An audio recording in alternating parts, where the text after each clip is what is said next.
todo lugar onde o PSDB tem uma estrutura partidária e atua fortemente, ele é a primeira opção quando há rejeição ao PT. E onde há rejeição ao PSDB, a primeira opção do eleitorado é o PT. Essa polarização existe a partir do plano estadual. Começou já na eleição do Mário Covas, em 94, e está sobrevivendo.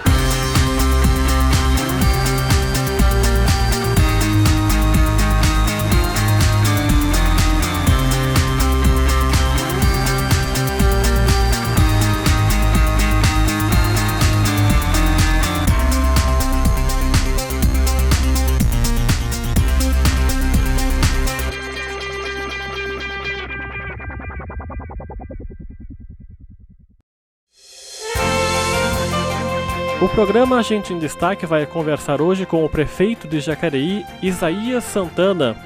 Ele tem 50 anos e é procurador de justiça do município de São Paulo. No ano passado, ele foi eleito para o principal cargo do Poder Executivo jacariense, com quase 50 mil votos. Natural do município de Joaquim Nabuco, no estado de Pernambuco, Isaías Santana vai contar nesta conversa um pouco sobre a sua infância, a família, o início na política e os desafios que vai enfrentar nos próximos 4 anos. Bom, prefeito, obrigado por receber a gente no seu gabinete aqui, nesses primeiros dias no seu mandato. Eu queria falar um pouquinho sobre a sua trajetória. O senhor nasceu numa cidade pequena do Nordeste, Joaquim Nabuco. Como é que foi a sua infância lá? O que o senhor lembra da sua terra natal? Pouca coisa. Eu vim para Jacareí com 13 anos.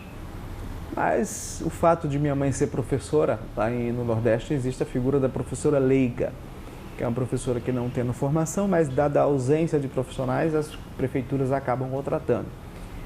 E eu já acompanhava ela nas escolas, na aula dela, que era bastante distante, era a escola em zona rural. Tinha uma atividade já social, existia um grupo lá na escola que eu estudava, no ginásio, chamado Patrulha da Saúde.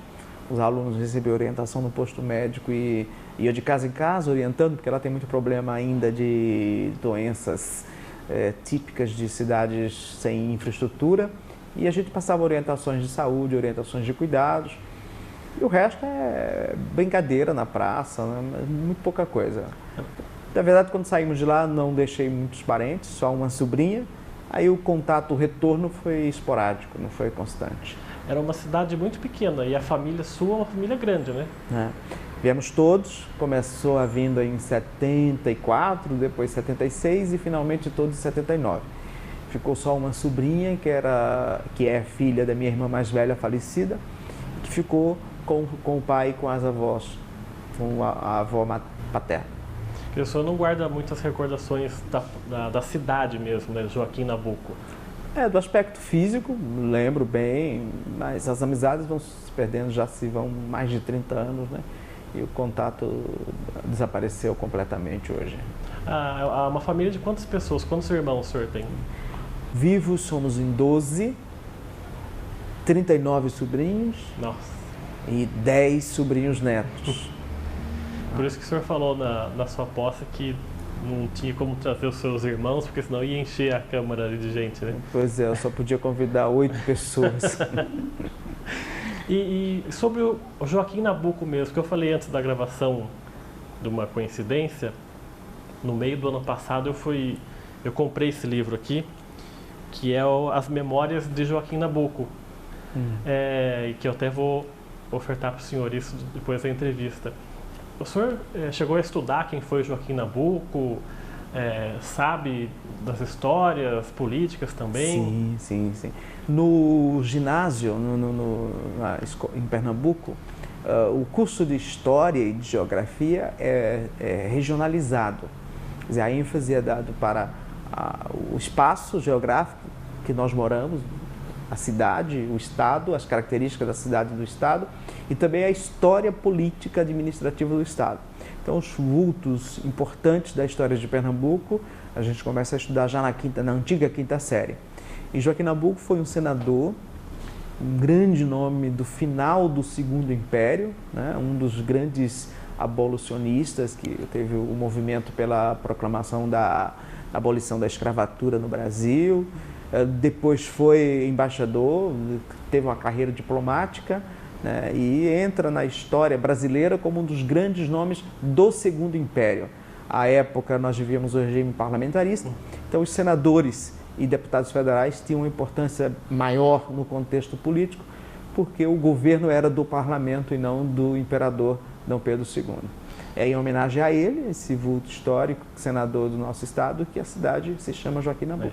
Pois é, eu comprei o livro na livraria o ano passado, li o livro, e aí depois que o senhor ganhou a eleição e eu fui ver a sua biografia e vi que o senhor tinha nascido na cidade que leva o nome dele, aí eu comecei a reler algumas partes que ele fala da política aqui, e a gente vê que de uma certa forma, mesmo na sua formação política, os áreas, a gente fala que é coincidência, mas não é à toa, né, que o senhor chegou onde chegou hoje e vem dessa raiz aqui que tem esse homem tão importante que foi para o Brasil. Foi um acidente, né? Na verdade, como eu não faço parte de uma carreira, de uma família tradicional na cidade, as coisas aconteceram. Eu acho que é importante, já que você tocou nesse assunto, falar das mudanças que a redemocratização propiciaram para os grupos dominantes, principalmente no Sudeste. Nós tínhamos, até o advento do PT, uma política baseada nas famílias tradicionais. Isso em toda a região do Vale do Paraíba. O PT e os movimentos sociais, a igreja, aqui em Jacareí São José mais, a partir do PT, fizeram a mudança nessa mentalidade.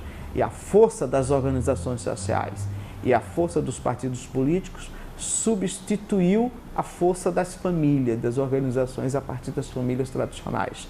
E depois que o PT entra num processo de desgaste, e todos os episódios que nós acompanhamos, a população não volta mais a ver nas famílias, nos grupos tradicionais, até porque nós tivemos uma mudança muito grande da população, né?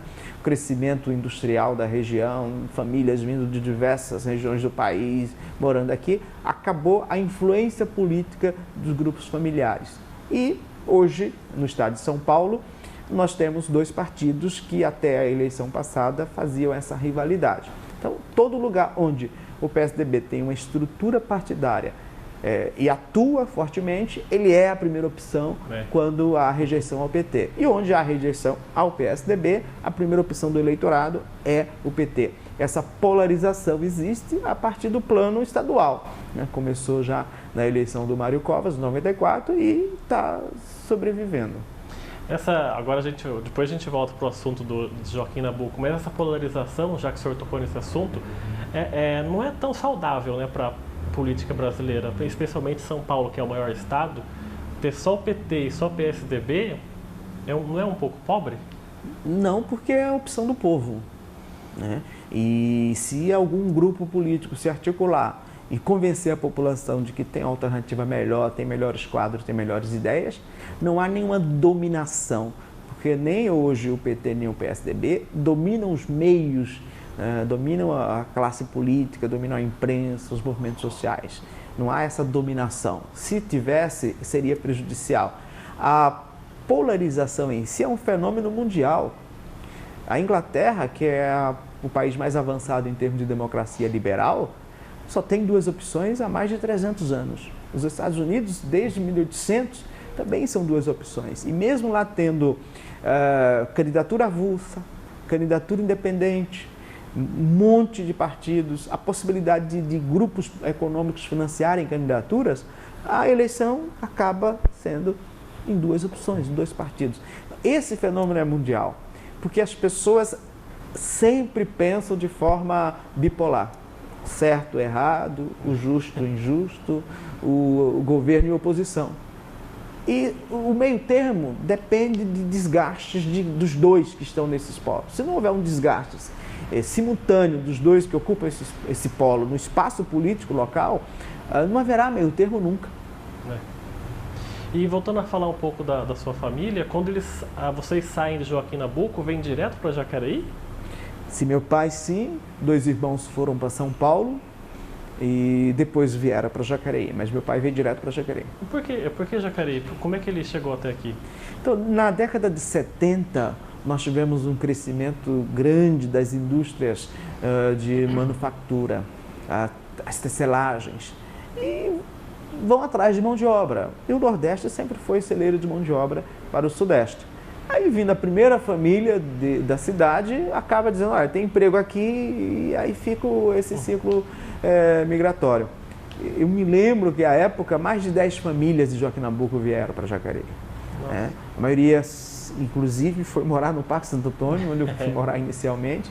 E ainda hoje a gente tem contato com as 5 ou 6 famílias de lá, de pessoas que ficaram sabendo, tem emprego, vamos para lá. E o senhor guarda ainda hoje, passado tanto tempo longe de Joaquim Nabuco, alguma característica sua do Nordeste, ou pessoal, ou até culinária, ou sei lá, alguma outra coisa? Acho que nada, nem o sotaque. E a sua interesse pela política começa ainda na adolescência? Ah, sim. Lá nós já participamos de algumas campanhas, 74, 78. Meu pai fazia política lá. Meu pai foi candidato a vereador em Joaquim Nabuco, sempre trabalhou nas campanhas estaduais e a gente vai junto. Aqui também, já desde 82, participo de todas as campanhas e eu gosto de política. O MDB, seu pai lá? Meu pai foi Arena, foi MDB, mas eu me lembro dele, das eleições estaduais, ele é MDB. Marcos Freires, o atual Japa Vasconcelos, que ainda está vivo, candidato a senador, Marcos Cunha, essas lideranças políticas de Pernambuco, todas do MDB. Mas no plano municipal, ele tinha sido candidato pela Arena, que aí as composições locais é que prevalecem. E a sua primeira participação política mesmo, de participar em campanha, é aqui em Jacareí? Ah, sim. Aí, sim, participar mesmo, trabalhar em campanha mesmo, na campanha de 82, depois na de 86 e já na de 88 como candidato a vereador. 82 o senhor apoiou o Dr. Telmo?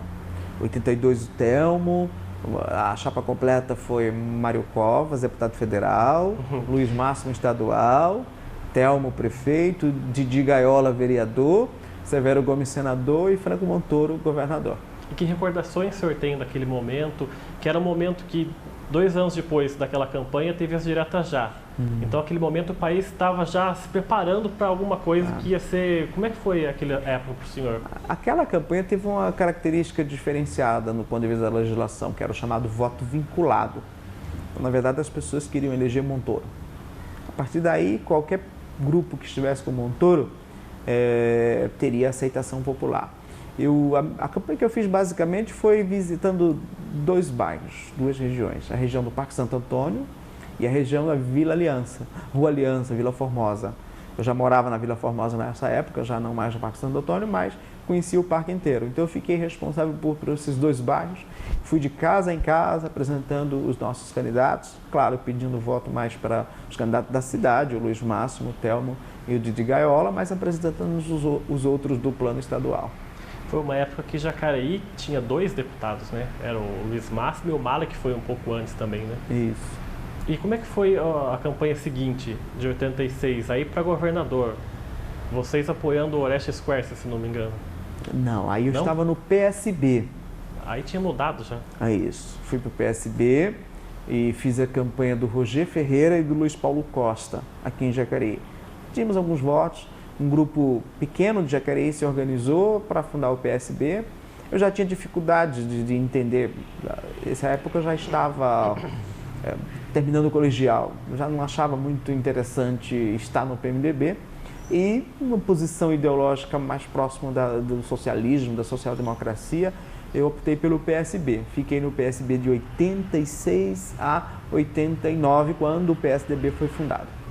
Foi fundado em 88, o PSDB, né? Isso, mas aqui na cidade em 89. Aí com figuras Luiz Máximo, eu lembro que o Mário Ney foi candidato a vice-prefeito aqui em Jacareí com a chapa do Demésio, MDB de 88. E por que a preferência pelo PSDB aí em diante? Por conta do Luiz Máximo mesmo? Ou... Tanto a USP, as universidades federais, como a Unesp, não tem esse compromisso em criar uma carreira para o Estado, para a administração pública. Parece que estão a serviço do mercado, para formar gente para o mercado. É preciso esse retorno. principalmente das universidades públicas, para formarem gente para o Estado. A USP foi criada para isso.